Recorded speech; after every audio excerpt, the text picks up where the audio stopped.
Hey y'all, how's it going? Meowth here. We've got the third and final part of our card review. Looking at the last 50 or so cards, I might skip a couple of the neutral pack filler cards, but super excited for this expansion. Looks like there's a lot of really powerful and really cool effects, and so I'm excited to talk about them. Just a reminder, of course, we're talking about these in terms of wild, alright? So I'm sure that a lot of these cards might see play in standard, or I might be a lot more excited about certain cards that are not super exciting in standard because of the synergy that they present in our format. So I'm super excited to get into all of that. Just a reminder before we get into it, though, if you guys like the content, leave a like, comment, and subscribe. It's a small thing, but it does actually support me a ton. And with that being said, let's go hop right on into these cards because it's going to be a little bit of a long one. Alright, so let's start off with Demon Hunter. I think the only card we haven't talked about so far is Flanking Maneuver. So this is a 4-mana spell. Summon a 4/2 demon with Rush. If this dies this turn, summon another. So this kind of has comparisons to the Mummy, the 3/2 Mummy with Reborn that had Rush from Warrior from back in the day. It reminds me a little bit of Torrent. The cards that I'm comparing these to, as you can tell, not really the greatest cards, so I'm not super hype about Flanking Maneuver. If it was a Fell spell, I might be a little bit more excited because of the synergy with Jace and stuff like that. But that being said, not super hype about Flanking Maneuver. Alright, as we move into some of the new Druid cards, let's start off with the legendary minion for Druid from this set. We've got Wing Commander Mulveric. It's a 4-mana 2/5 with Rush. The text reads, your minions have Honorable Kill. Summon a 2/2 Wyvern with Rush. So obviously those 2/2 Wyverns with Rush can Honorable Kill. But it also means stuff that you play from hand if your minions deal damage, which is a little bit weird in Druid, right? Unless you're playing minions that come out with Rush, like the new Druid of the Reef. Again, this feels like it's a little too slow for aggro Druid, which is kind of what the board-based decks in Druid want to be. They want to be really fast. At 4 mana, this is a little bit too slow. Like if this was a 3 mana, let's say a 3 mana 2/3, I would be a lot more excited about it because then you could run it with Drekthar, which is kind of the direction you want to take aggro Druid right now. And it being 4 mana means that like Oaken summons and like you can't even run this in Spell Druid. I'm not super hype about this card. It's a really, really cool effect. I'm sure it'll be really nice in Arena and Standard, but in Wild, it's probably just not worth it. Alright, so we're looking at Pride Seeker. This is a 3 mana 2/4. Your next choose one card costs 2 less. So we kind of had the same conversation when we were talking about Pathmaker. Cards like this want to be in a little bit of a slower Druid shell. And slower Druid shells, you want to be running Oaken summons, and this is less than 4. Like, I don't know. And it's also a 3 mana 2/4 body. I will say, maybe there's a world where you're running this kind of mid-rangey Druid. Maybe once Guardian Animals gets unnerved. Because stuff like Pride Seeker, you've got a little bit of mana cheat there that's not Oaken Summons playable, that maybe you're okay running in kind of a more mid-rangey deck. But honestly, even the Guardian Animals decks, like, God, I sound like a broken record, and maybe I'm being a little bit close-minded, but even those decks want to run Oaken Summons, because Oaken Summons is so busted, and because that is, stuff like Pride Seeker is just never going to see play. Alright, and the last spell for Druid here, we have Heart of the Wild, so this is a 3-mana buff spell. Give a minion +2/+2, and then give your beast +1/+1. So I was a little bit on the fence about this card. I wasn't 100% certain of whether this would see play in that aggro beast Druid, because it is 3 mana. 3 mana is a lot. So it's basically like a combination of like Mark of Yasharj or any of the marks like the +2/+2s, as well like a Mark of the Lotus. And the issue is it's only your beast getting +1/+1. I kind of wish it was like Nothing Can Stop Us, where it was like, give all your minions +1/+1, but then give all your beasts +2/+2. I think that would be a lot more playable. I think this is just too fair, and it's a little bit too expensive for, the effect that it's giving. So I'm not a super big fan of Heart of the Wild. All right, we've got 2 cards here for Hunter. So let's start off with the card that had kind of already been leaked, the Ice Trap. So this is the 2-mana new Hunter spell, secret rather. When your opponent casts a spell, return it to their hand instead. It costs 1 more. So this is, I liken this to Counterspell, Oh My Yogg, stuff like that. I think this is a very, very good secret. It's a huge amount of tempo. big fan of Ice Trap, and it'll definitely see play both in just like your normal secret hunters, your even secret hunters, your even hunters in general, whether you're running a heavy secret package or not.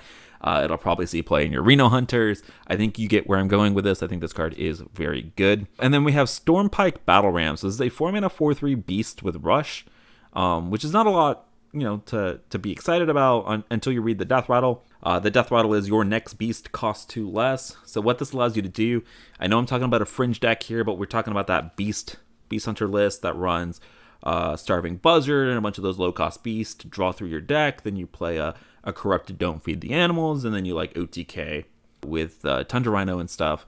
So Stormpike Battle Ram, not only does it corrupt your Don't Feed the Animals, it allows you to bank mana for your next turn, so you can play either a 0-mana Starving Buzzard, or you can play a 3-mana Tundra Rhino, allowing you to combo off a little bit faster and quicker. So not a huge buff for that deck, but it is a very, very nice tool, and it probably does find a home in that deck. All right, we've got 2 cards here for Mage. We've got Shivering Sorceress. This is a 1-mana 2/2. Battle Cry, reduce the cost of the highest cost spell in your hand by 1. Man, this is that 1-drop for Mage that we have been talking about wanting for years. Too bad it comes at a point where Secret Mage, maybe not too bad. Maybe I should, be happy it didn't come out when Secret Mage was at its peak in the metagame. But yeah, it's a really, really strong 1-drop. I mean, you definitely run it in Secret Mage. I actually think that this card is bait in both Ignite and APM Mage. So the reason that it's bait in APM Mage is APM Mage definitely wants to be running that Drekthar package, right? So that you can cheat out those Sorcerer's Apprentices and pop off super early. And Shivering Sorceress doesn't really work in that shell. And you really can't run this in Ignite Mage either, because it messes up with your Witchwood Piper tutoring of your Sorcerer's Apprentice, which is a super important part of that deck. So yeah, you run it in Secret Mage. Yeah, you probably run it in Reno Mage. And yeah, you probably run it in whatever off-meta archetype you're running in Mage, just because the card is really, really, really good. Honestly, I wonder if you even run it in Hand Mage so that your Conjurer's Calling costs 2 mana, so that you can maybe combo off a little bit easier. I haven't played a ton of Hand Mage, but maybe this sees play in that deck too. I think it's a very, very, very, very good card. Arcane Brilliance. This is a 4-mana spell in Mage. It is the Arcane Spell School, if that's relevant for you. Add a copy of a 7, 8, 9, and 10 cost spell to your deck. So very similar to Psych Melon. It is a copy. It is not drawing 4 cards from your deck, right? Those cards are still in your deck.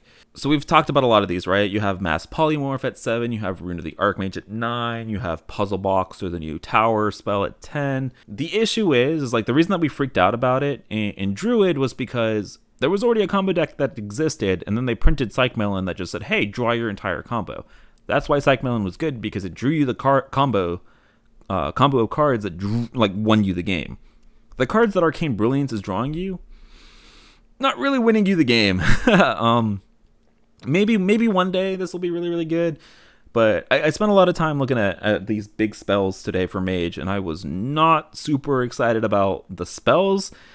And so therefore I'm not really excited about, the Arcane Brilliance themselves. But, maybe it's one of those cards that maybe in a couple years I could totally see it be a very, very strong role player in specific decks. And man, we had a lot of Paladin cards get revealed today as well that I'm super excited about. So let's start with Cavalry Horns, the 5-mana 3/2 weapon. Death Rattle, summon a lowest cost minion from your hand. So basically, this is another big Paladin support piece where you get to pull it on turn 6, right? As we're seeing, like this turn 6 is kind of that threshold for the devs, as when they want those really, really early minions coming down. So I think Cavalry is a good card in that big Paladin deck. You should probably be running it in combination maybe with this next card that I'm going to talk about. We have Vitality Surge, 2-mana spell, draw a minion, restore health to your hero equal to its cost. So drawing the minion, not the biggest deal. If you have the Cavalry Horn, it also heals you for like 8 or 9 maybe. As well as, when you swing with the Cavalry Horn, if you're swinging into minions, then the health gain is actually super relevant. And you want the minion in hand anyways for the Cavalry Horn trigger. So yeah, Vitality Surge, probably really good in that big Paladin deck. You could also think about this as maybe just like a minion tutor. So if you're running a very spell-heavy version of like Uther OTK, Paladin, and then you can use this to tutor your Beardo or your Libram discounters. Yeah, so like right now, maybe some fringe situations where that's relevant, but moving forward, it's maybe something to keep an eye on, as we now have a way to tutor specific minions from your deck. And then another tutor, we've got Stonehearth Vindicator. This is a card I'm very excited about. We have a 3-mana 3/1 epic minion. Battle Cry, draw a spell that costs 3 or less. It costs 0 this turn. So obviously I am very, very excited about this in something like Libram Paladin, because now you can build Libram Paladin in a very specific way, where Vindicator either draws you Christology, which draws you 2 very specific cards, or it tutors your Libram of Wisdom. Honestly, until they unnerf Hand of Adal, you maybe even cut Hand of Adal from this, because, it's a 2-1. Also relevant is that this card has 1 health. So, it gets to be drawn off of Solhead's Pride. So maybe that's relevant in, I'm running Solhead's Pride in my Libram Paladin. Decks like Handbuff Paladin also run Solhead's Pride, so maybe there's a way that you can abuse Vindicator there. I will say I took a quick look at this in something like Odd Paladin, where you play this and then you get to play a 0 mana muster for battle, or you can play this and get a 0 mana Day at the Fair, so that if you combine it with a 1-drop, then it corrupts your Day at the Fair, and then you get 5/1/1s for 0 mana. I will say it also means that you're not running stuff like Lost in the Jungle, or you're not running stuff like Christology, or you're not running Righteous Cause, you're not running Oh My, which makes me think it's not really relevant, but maybe there's other situations like that you guys could figure out where Vindicator seems good. But yeah, I'm personally excited about Vindicator. You guys know my obsession with Libram Paladin, so I think Vindicator is a very good card in that deck. Protect the Innocent. This is a 5-mana spell that says 5 mana, summon a 5/5 defender with taunt. So it's, on its baseline is a 5-mana 5/5. If your hero was healed this turn, summon another. So heal Paladin support, 5 mana 10/10. That's pretty good. The issue is what are you using to heal that you get to play this on curve at 5 mana and make a 10/10? Are you playing Corpse Taker? Are you running Call to Arms with Kangor and stuff like that? The shell wasn't super clear for me, but that's kind of where I think you want this. Something like Call to Arms with Kangors and the Scale Hides or something like that. Just because Corpse Taker is not a relevant card right now. That's where you really, really want to see this with the 4 mana 7/7/8/8. I don't even remember the stats. I think it's a 4 mana 8/8. Cards like that is where you want this, because the later it goes, the worse it gets. But a 5 mana 10/10 taunt is pretty damn good. And then Hold the Bridge is a 3 mana holy spell. 3 mana to give a minion +2/1 and Divine Shield. It gains lifesteal until the end of turn. I don't doubt this card's power in something like Arena or maybe even Standard, but in Wild, this doesn't seem very interesting to me at all. And so let's move on to Priest. Priest also getting some pretty cool cards here. We have Stormpike Aid Station. This is a 3 mana spell. At the end of your turn, give your minions +2 health last 3 turns. I mean, this is just really, really slow for those decks that do care about the health, like Inner Fire Priest. So let's talk about Luminous Geode. This is a 2 mana 1/4. After a friendly minion is healed, give it +2 attack. Man, they're printing more and more of these effects that I wouldn't be surprised if this archetype kind of came together in the next year or two. Where there's Tempo Heal Priest, because there's a couple cards now that do scale really, really well. There's also the I believe it's the Luminous Steed or something like that, where every friendly minion that's healed gets +2 health. And so I can imagine a Tempo Priest that's super relevant in the future. I think we are very far away from that right now, though, so I'm not super excited about Luminous Geode. A card that I am very excited about, though, is Gift of the Naru. This is a 1 mana holy spell. Restore 3 health to all characters. So this means all of your friendly minions, you, your hero, all enemy minions, and the enemy hero. So what I see from this is 1 mana, heal for 3, okay, if you need it. Get your opponent off of Molten Giants if they're playing a Warlock, okay, and then play Xyrella and nuke the entire board. And if it needed anything more tacked onto it, if any characters are still damaged, okay, that means if you are below 27 health, you're going to trigger this. Or if your opponent is below 27 health, it'll trigger this. You get to draw a card. This card is just nuts. It is so good. I think you're running this in Reno Priest. I think you're running this probably in Big Priest. I think you're running this in Inner Fire Priest. Any deck that wants Xyrella probably wants this. This card is so good. I definitely think it's better than Renew. It's just do you want this in addition to Renew in certain decks? I'm a big fan of Gift of the Naru. Lots of ooh sounds for a lot of these card names, but yeah, super excited about Gift of the Naru. I think it's a very, very good card. And last but not least, we have Bless. This is a 2 mana holy spell. Give a minion +2 health, then set its attack to be equal to its health. So this is maybe Inner Fire copy number 3 and 4. I'm not going to lie to you. I am not super comfortable with the Inner Fire Priest archetype. Haven't gotten a ton of games on it under my belt, so I can't really tell you if this is something that archetype wants. I've been messing with it a little bit recently with Drekthar. I think this card would be very good in that Drekthar version of the deck, but my Drekthar version is very off meta. Outside of Inner Fire Priest, I don't really know if this has a home. Maybe one day with that Luminous Geo Lightsteed deck, but right now, outside of Inner Fire Priest, not sure if it sees any play. All right, so we moved to the last 3 cards for Rogue. Man, Rogue got a lot of Burgle support, so shout out for those of you guys that enjoy that archetype. Let's start off with Wild Paw Null. This is a 5-mana 4/5 with Rush. Cost 1 less for each card you've added to your hand from another class. So a couple of clarifications here. This counts all cards. It does not have to be in your hand, right? So you can draw it as a 0-mana 4/5. So another important distinction with this card is that if you are somehow a different class, let's say you are a Druid because you are playing Maestra, all of the Rogue cards that you draw count as cards from another class, okay?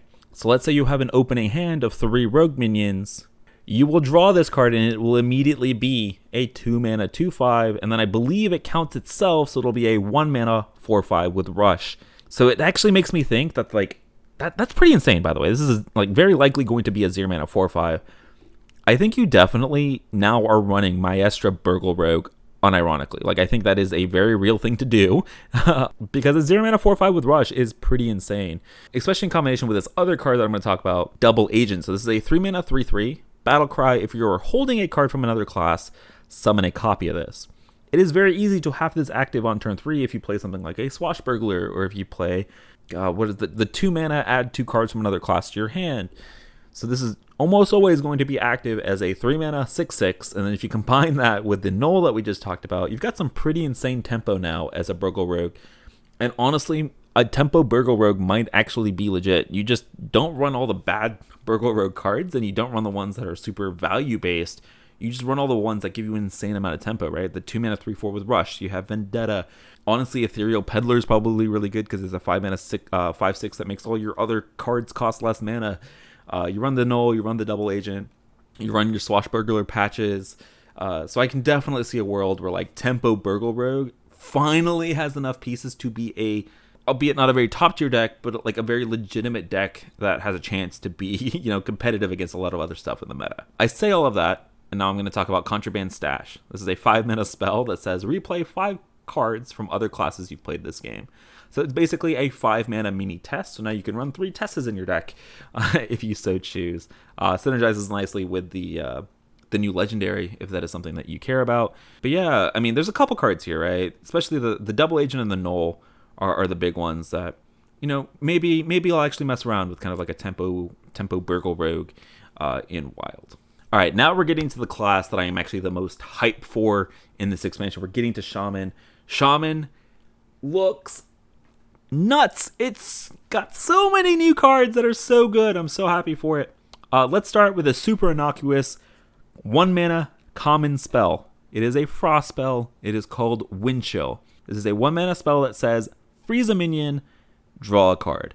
It doesn't seem super flashy, but this card is nuts. It is so good. I am so hyped for this. Oh, it does so much for so little. It's a 1-mana freeze a minion cantrip, and then if you can somehow copy it with another minion that we're about to talk about, with Note Taker, with Zentimo, you get a ton of value. It procs your Baron. I'm super hyped for this card. I think it's very, very good. It's not super flashy, but it does so much in our format. It costs 1 mana, which is super important. God, I'm so hyped about this for the stupid little 1-mana spell, but I think it's a very, very powerful card. And let's transition that to Sleepbreaker. So this is a 2-mana 3/2 elemental that says Battle Cry, add a Wind Chill to your hand. So hey, 2-mana 3/2, get another Wind Chill, which I just talked about how powerful that card is. Yeah, I think Sleepbreaker, very, very powerful card as a result. It's a 2-mana 3/2, so there's nothing to scoff at. That gives you a very, very good card to your hand. When I initially saw Wind Chill, I was like, that's a cool token off the Sleepbreaker. And then it turned out to be a real card. So now you get to run 4 copies of that in your non-Reno deck, or 2 copies in your Reno deck, which is pretty damn powerful and relevant. And so let's talk about the third, and I think relevant spell here. We've got Frostbite. So this is a 2-mana Frost spell, deal 3 damage. So it's a 2-mana, deal 3 for Shaman. If you manage to honorably kill a minion, though, with this, your opponent's next spell costs 2 more. So you get like a mini Lotheb or Cult Neophyte effect, which is pretty powerful if you manage to honorably kill. Like I mentioned, it always depends on how relevant this honorable kill trigger is going to be or how consistent that is going to be. But I don't know, in combination with Wind Chill and maybe Cheaty Snowball and Zentimos and stuff like that, I think Frostbite, like, you can manipulate damage super easily, I feel like, in Shaman with a bunch of those 2-1 rushes and your weapons maybe, and you have a lot of little 2-3 stuff that you can chip in to set up these honorable kills. So I'm pretty excited about Frostbite. Like, Frostbite, Sleepbreaker, Wind Chill, I think are all very, very good cards. Then I want to talk about Snowfall Guardian. So this is a 5-mana 3/3 Battle Cry, freeze all other minions, gain +1/+1 for each frozen minion. That's kind of like a 5-mana Varden for Shaman decks. I'm not sure if you want this in something like a Galakron Shaman or a Shudderwock Shaman, because you actually run a bunch of minions and then it triggers itself off the Shudderwock, and so it's going to freeze all of your 6/6s or 8/8s. And then I'm not exactly sure the interaction on whether they're going to unfreeze and allow you to attack next turn. Definitely something worth trying out and seeing how that interaction works. I think if you give the Shudderwocks Rush and then they freeze, they will unfreeze for your next turn. But if they don't get rushed, then they won't be able to attack. So I'm not exactly sure how this works, but yeah, I like Snowfall Guardian. I don't think it's great, but I do think it's a pretty powerful effect potentially if it slots into the right deck. And then the last 2 cards for Shaman, not super hyped about, but we have Glaciate. This is a 6-mana Frost spell. Discover an 8-cost minion, summon and freeze it. Not relevant in our format. Then we have Wildpaw Caverns, a 4-mana spell. At the end of your turn, summon a 3/4 elemental that freezes. Last 3 turns. Honestly, this is one of the better, field effects, whatever you want to end up calling them. But even then, I think it's too slow and probably won't see play. All right, we also had a lot of Warlock cards get revealed today. Honestly, not super hype about a lot of them. So let's talk about Fellfire in the hole. 5-mana Fell spell, draw a spell, deal 2 damage to all enemies. If you draw a Fell spell, deal 1 more. Not super hype about this card because you really need to draw a Fell spell for it to be actual relevant AoE at 5 mana. And then I looked at all the Fell spells in Warlock, and there are not very many good ones. Like, the highlights are Dark Skies and maybe Demon Wrath. So yeah, maybe you're looking at the draw a spell portion of this card as like a way to tutor something like Deck of Chaos, or I don't even know. I can't even get you excited about Deck of Chaos because I know that's not really worth it. Fellfire in the hole, not very good. A lot of Fell synergies that you're going to see here, so I'm hoping in the next couple of expansions we get a Fell spell that's actually worth playing. So we have Seeds of Destructions, a 2-mana Fell spell that shuffles 4 Rifts into your deck. They summon a 3/3 imp when drawn. So 2-mana shuffle 4 3/3s into your deck, like Faldori Strider, but it's on a 2-mana spell. Like, I don't know, maybe there's a plot twist Warlock with all these 3/3 imps that you're summoning into your deck. Maybe. Not sure how competitive that'll be, but maybe there's something there. We have Grave Defiler, so 1-mana 2/1 Battle Cry, copy a Fell spell in your hand. Like I said with Fellfire in the hole, if they print a really, really good Fell spell, this card has insane potential. Until they print a really, really good Fell spell, I do not think this card's worth running. I will say the one deck, if you are determined to play Fell in this expansion, Netherbreath. Netherbreath is a 2-mana deal 4 with lifesteal if you hold a dragon. So maybe there is some merit to playing this in a Malilock list to make like 4 copies of Netherbreath. That'll help keep you alive until you get to play the Malygos and deal a ton of damage. So maybe that's the one home for Grave Defiler. And then we have Full Blown Evil is a 3-mana Fell spell, deal 5 damage, split among all enemy minions. So like it'll deal 5 damage, like kind of like Dark Skies, 3-mana deal 5. It has Echo or repeatable this turn, so you can potentially cast it 3 times at 9 mana. 3 mana to deal 5 in a world where we have Dark Skies and Defile and Hysteria, just not worth it. Then we have Fell Walker, 6-mana 3/7 demon with taunt, battle cry, cast the highest cost Fell spell from your hand. This is a demon with a battle cry, so a non-bow with Void Caller. So yeah, let's move on to Desecrated Graveyard. Desecrated Graveyard, one of those field effects for 3 mana. At the end of your turn, destroy the lowest attack minion to summon a 4/4 Shade, last 3 turns. So if you are playing something like Galakrond Warlock or Egg Warlock or something like that, then you can use this to pop your eggs or turn your 1/1s into 4/4s, and so maybe there's something there. Like you play a Nerubian Egg on 2, you play this on 3, pops your egg, makes a 4/4. It's a little bit slow, but it is a persistent effect for 3 turns, so you get to pop your egg three straight turns. And so yeah, maybe there's something there with Desecrated Graveyard. It does feel a little bit slow though. All right, we're into the warrior cards. We finally have kind of the synergy with stuff like Frozen Buckler. We have Shield Shatter, 10 mana frost spell that deals 5 to all minions, costs 1 less for each armor you have. So screw the Frozen Buckler. You probably just shove this in Dead Man's Hand with the Turtle or the Risky Skipper Armorsmith stuff. I think it's a pretty good card. Let's talk about Iceblood Garrison, 2 mana, field effect. At the end of your turn, deal 1 damage to all minions, last for 3 turns. Not super exciting. Like maybe Patron Warrior is like the only deck that I could be super excited about this in, but even then that deck's not really lacking for whirlwind effects, and so I would rather run a better one. Let's talk about Axe Berserker, 4 mana 3/5 with Rush, honorable kill, draw a weapon. The only deck that really cares about weapons is Pirate Warrior at this moment, and this is not a pirate, and it really has the quest to draw the weapon that's relevant, so Axe Berserker doesn't feel super relevant. All right, and so we're going to move on to Glory Chaser here. So Glory Chaser is field contact, but for taunt minions. Field contact was absolutely busted in a class that triggered off of both battle cries and combos, and has a bunch of like cheap recursion effects, like Shadow Step and cheap draw. So field contact is busted. I do not think Glory Chaser is nearly as busted as field contact, but it doesn't have to be because field contact is insane. This card is just, it's a really solid draw engine for that Taunt Warrior archetype. But I would also say I have been playing Taunt Warrior nowadays as a much more low to the ground style of deck, more akin to kind of hand buff Warrior, right? With stuff like conditioning, run a bunch of pirates like Dread Corsairs and Sword Eaters, and honestly, even stuff like Patches is really good in that deck. Play a bunch of those 0 mana, 1 mana taunts that have been buffed up that cycle and draw through your deck. And those taunt minions potentially protect Glory Chaser. And so it's a really powerful draw engine. I think that's what this deck was missing, right? Because you were forced to run Battle Rage in those decks if you want to draw, and Battle Rage sucked in those decks. Glory Chaser does not suck. It's a very solid draw engine for those decks. Does it make those decks actually relevant? Yeah, that's maybe pushing it, but I think Glory Chaser is a very good card in those decks. And then last but not least, we have To the Front, combo-tastic card here. 2 mana spell. Your minions cost 2 less this turn, but not less than 1. So basically what this reads to me is, hey, 2 mana, you get 2 Emperor Thors and discounts this turn. So combo-tastic card. I am looking at this specifically in like Charge Warrior or ETC Warrior.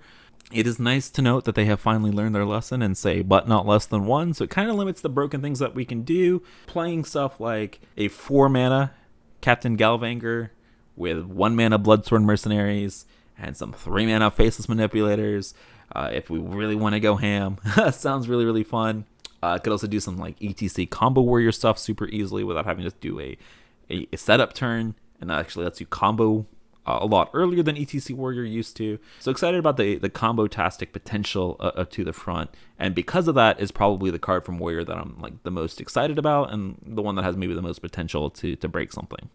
All right, as we move into the neutral minions, I'm going to skip a lot of the pack filler just because a lot of them are not really interesting in our format. One that I want to talk about is Bunker Sergeant. So this is a 3 mana 2/4 battle cry. If your opponents have 2 or more minions, deal 1 damage to all enemy minions. Potentially relevant in something like a Reno Shaman as a 3 mana whirlwind that's repeatable with Macaw, and you get Earth Revenant, and you just have a bunch of these effects that are one-sided, deal damage to try to keep stuff like Pirate Warrior off the board. Not super in love with it anywhere outside of stuff like Reno Shaman, but in the right meta, Bunker Sergeant might be relevant.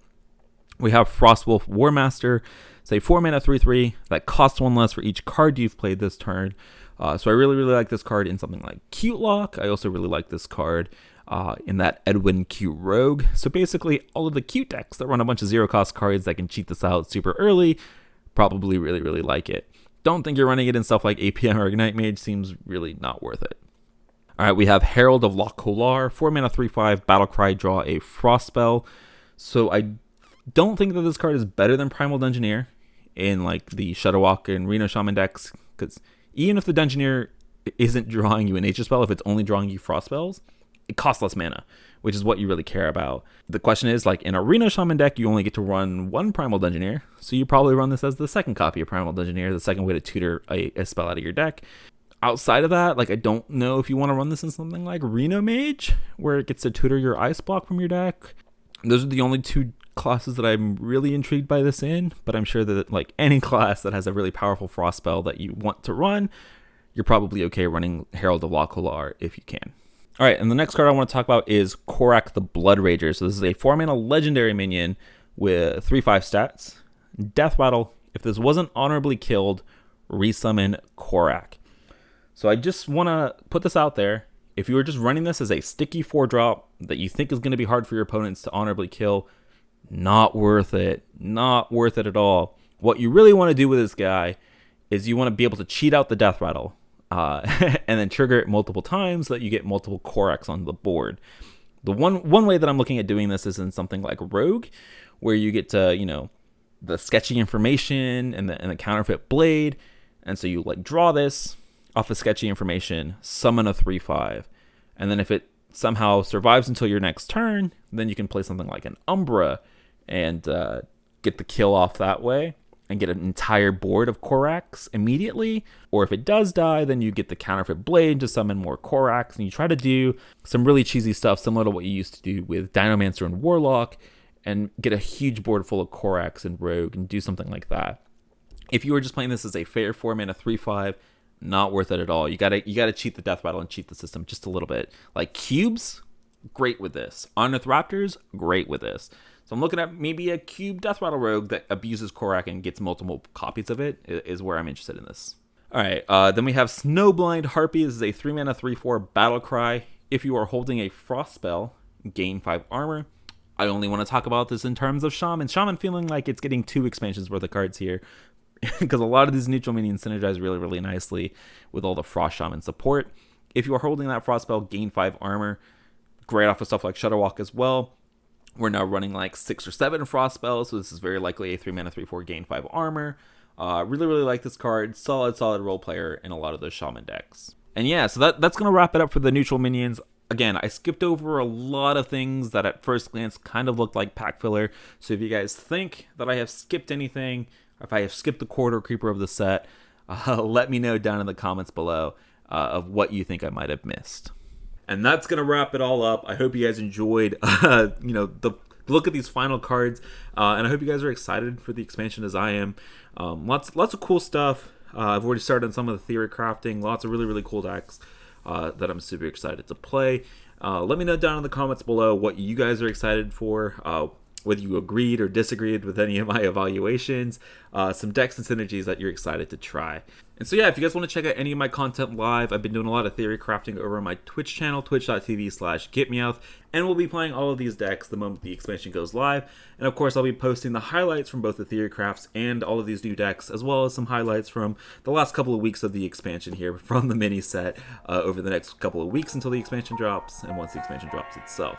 And with that being said, I hope you guys enjoyed today's video, and I will see you guys again next time. Later.